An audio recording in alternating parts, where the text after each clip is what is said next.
Hey there folks, Troy Groats from IntoDrums.com here.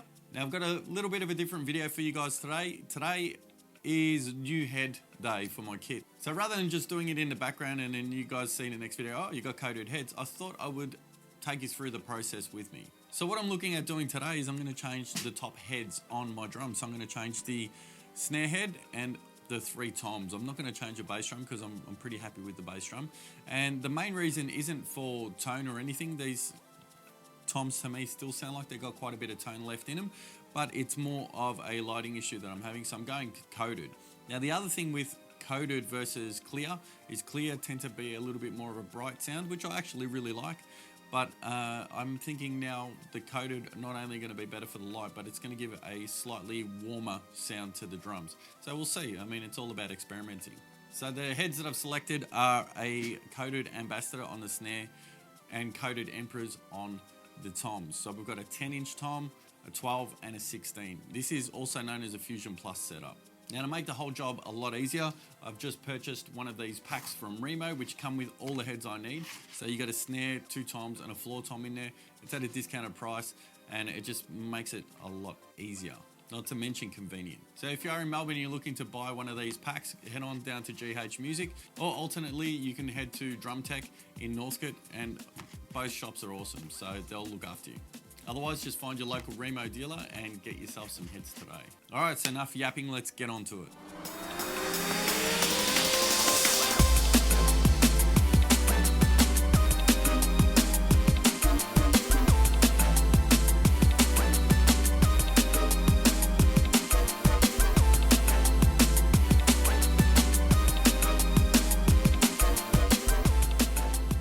Okay, so I've just taken off the snare head, and as you can see, I'm not sure if you can see it there, but there's quite a big divot in the middle of there, so that's actually looking like that needed to be changed anyway. So that was good that we're doing that. So the next thing you want to do, firstly, is maybe just give it a bit of a wipe around the edge. You don't need to go too crazy, just give it a bit of a wipe around the edge of the drum, and then you get your new head out. Anyway, back to it.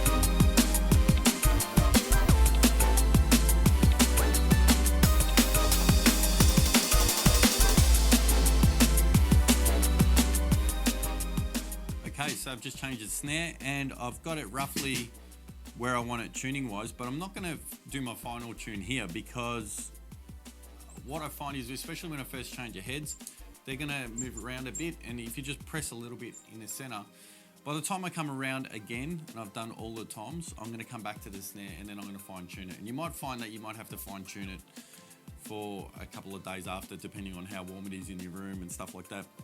New heads might just take a couple days, or you might just need to break them in. So just keep that in mind. All right, on to the rest of the kit.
So did you count how many times I dropped the drum key there? Way too many.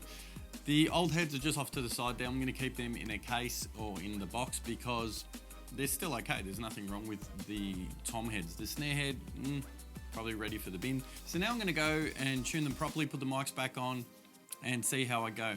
Please keep in mind that ordinarily when I change these, I would probably take the drums off when I'm doing it. I've just kept it on just to keep it in frame so you guys can see what I'm doing. But it's probably a much better idea, especially if you're going to retune the whole kit, to take the drums off the stands and get into the bottoms. But because I wasn't in a bad place already where the tone was, I just thought I'll just keep it there.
Alright, so I'm feeling pretty confident with that. It sounds pretty good to me. The tone going down, not bad. A lot of this stuff you need to keep in mind is about experimenting, seeing what works for you, seeing what you like. It's all a personal thing.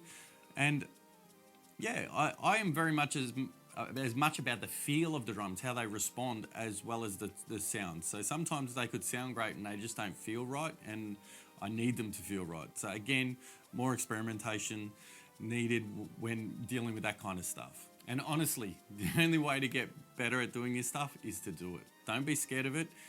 You might mess it up at the start, but that's great because then you can figure out how to make it good again. So just one tip for you, when you are putting the head on, make sure it's even around before, maybe give it a bit of a spin or something beforehand, just to make sure it's seated right. What I do is when I put the rim back on is I'll even spin the rim a little bit and move it, and you might notice that the edges, you want to check the inside. There isn't a bigger gap on one side than the other. You want to try and center that as well as possible. And another good tip is finger tighten first. So before you start even tuning, get it down to finger tight. I've got a drum key here. This is just one that I had lying around. And it's got you would have noticed I use the top of it a lot. What that does, it allows you to get to like finger tight, which is not really going to clamp down. Make sure you're there first and then you can take it from there. At least then you're going to know that the head is seated well. Thank you so much for checking out this video. If you liked it, please hit that thumbs up button. And if you're not already a subscriber, please subscribe and hit that little bell to be notified of upcoming videos. All right, I'm going to leave you with that one. Have a fantastic week. And as always, happy press.